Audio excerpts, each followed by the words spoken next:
17 दिन तक लड़ाई लड़ने के बाद अब डोनाल्ड ट्रंप भी थके हुए नजर आ रहे हैं। अमेरिका पस्त दिख रहा है। पेंटागन की तो हालत ही पतली है। व्हाइट हाउस में बैठकों का दौर शुरू हुआ है। वहीं दूसरी तरफ परमाणु कार्यक्रम को लेकर तेहरान में नई रणनीति बन रही है। ईरान के विदेश मंत्री अब्बास अराक्ची ने साफ कर दिया कि अमेरिका के साथ किसी भी परमाणु डील पर ईरान नहीं झुकने वाला है। उनका दावा है कि हमलों के बाद भी ईरान की परमाणु सामग्री सुरक्षित है। भले ही कुछ हिस्से मलबे के नीचे दबे हों, लेकिन ईरान का परमाणु कार्यक्रम जिंदा है। यूएस हमले में परमाणु ठिकाने तबाह हुए, यह बात सही है। अब्बास अराक्ची ने कहा कि हां, हमारी परमाणु सुविधा पर हमला हुआ है, लेकिन हमें पता है कि यूरेनियम एनरिचमेंट मटेरियल कहां है। कुछ हमारे पास है, कुछ मलबे में दबे हुए हैं, लेकिन इन्हें भविष्य में सुरक्षित निकाला जाएगा। हालांकि फिलहाल यूरेनियम निकालने की कोई योजना नहीं है। अंतर्राष्ट्रीय एजेंसी की निगरानी में ही काम होगा। ईरान ने हमले के बाद स्थिति साफ की। वहीं हमलों और धमाकों के बाद तबाह हुए परमाणु ठिकानों की तस्वीर भी सामने आई है, लेकिन ईरान का कहना है कि उसका परमाणु कार्यक्रम पूरी तरीके से खत्म नहीं हुआ है। वो कार्यक्रम आज भी जिंदा है। अब जरा देखिए कि ईरान के परमाणु ठिकाने कहां पर हैं और जहां पर अमेरिका ने हमला किया। यह है नतान, जो कि यूरेनियम एनरिचमेंट का सबसे बड़ा प्लांट है। ये अमेरिका और इजराइल के निशाने पर रहा है। इसके बाद बारी आती है फोर्डो न्यूक्लियर प्लांट की, जो ईरान के कोम शहर में है। और आपको याद होगा, कोम शहर में बहुत बड़ा हमला हुआ था। यहां न्यूक्लियर प्लांट जो है वो पहाड़ के अंदर है, जहां यूरेनियम एनरिच किया जाता है। एक और इलाका है इस्फहान, जहां यूरेनियम कन्वर्जन और फ्यूल फैब्रिकेशन साइट है। संवर्धित यूरेनियम यहां अंडरग्राउंड टनल में रखा गया है। एक और जगह है अराक, माफ कीजिएगा, ये हैवी वाटर रिएक्टर साइट है। परचिन में भी जो यूरेनियम एनरिचमेंट साइट है। हालांकि ये इलाका मिलिट्री रिसर्च साइट के तौर पर जाना जाता है। तालेगन 2 यहीं पर है। तालेगन 2 पर बंकर बस्टर बम से अटैक किया गया है।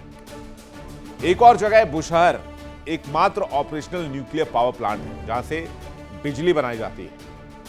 यानी जिस परमाणु कार्यक्रम को लेकर अमेरिका ने पूरी दुनिया में डर का माहौल बनाया और ईरान पर हमला करके उसने ये कहा कि हमने ईरान के परमाणु कार्यक्रम को तहस नहस कर दिया है।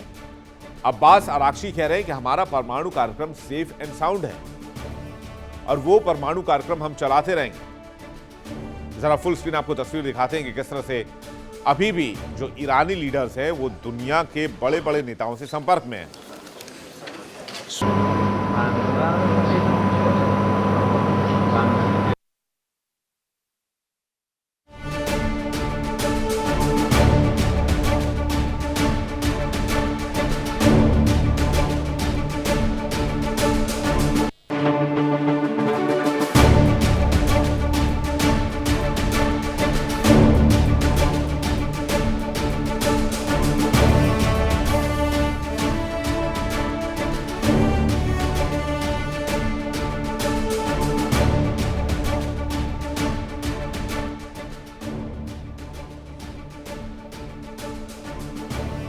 तो आज की तारीख में अमेरिका इस बयान के बाद, जब अब्बास अराक्ची ने कहा है कि हमारा परमाणु कार्यक्रम सुरक्षित है, तो America back to the square आ गया है।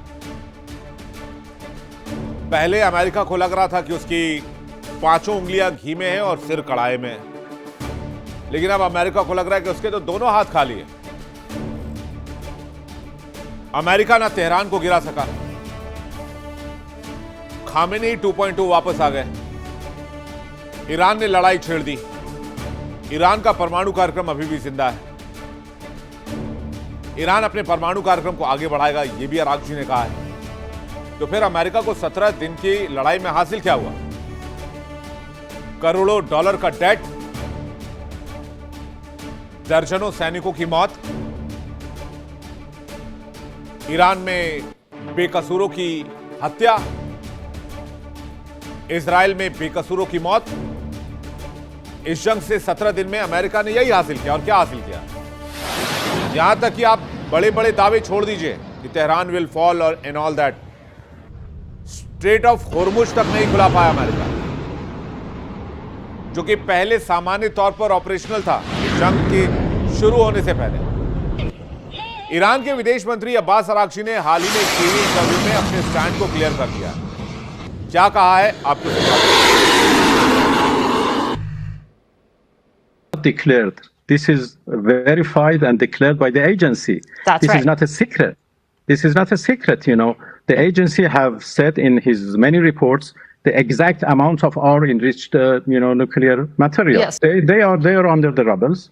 You know, our nuclear facilities were attacked, and everything is under the rubbles. Of course, there is the possibility to retreat them, but under the supervision of the agency. If one day we come to the conclusion to do that, it would be under the supervision of the agency. But for the time being, we have no program, we have no plan to recover them from under the rubbles. Well, that was one of the elements of a deal that we were negotiating with declared. This is verified and declared by the agency. That's this right. is not a secret. This is not a secret, you know. The agency have said in his many reports the exact amount of our enriched, nuclear material. Yes. They are under the rubbles. You know, our nuclear facilities were attacked, and everything is under the rubbles. Of course, there is the possibility to retreat them, but under the supervision of the agency. If one day we come to the conclusion to do that, it would be under the supervision of the agency. But for the time being, we have no program, we have no plan to recover them from under the rubbles. Well, that was one of the elements of a deal that we were negotiating with our, American. तो Tehran ने साफ तौर पर कहा, Iran ने साफ तौर पर कहा है कि फिलहाल परमाणु कार्यक्रम को रिट्रीव करने की तुरंत कोई योजना नहीं है, क्योंकि वो बहुत भारी मलबे के नीचे दबे हुए हैं। हाँ, वो परमाणु कार्यक्रम चलाए जाएंगे, लेकिन वो इंटरनेशनल एजेंसीज के सुपरविजन में चलेंगे। यानी साफ तौर पर तेहरान जंग नहीं चाहता है, लेकिन तेहरान से अगर अमेरिका पंगा ले रहा है तो नतीजा आपके सामने है। कोई कहावत है ना हिंदी में, खाया पिया कुछ नहीं, ग्लास तोड़ा 12 आने। यही है अमेरिका की कहानी, मिला कुछ नहीं, गंवा सब कुछ दिया। देखिए इंडिया डेली 24/7 अब आपकी स्मार्ट टीवी पर। इंडिया डेली मौजूद है सभी डिजिटल प्लेटफॉर्म पर लाइव और लगातार। इंडिया डेली 24/7 हर दिन राष्ट्र को समर्पित।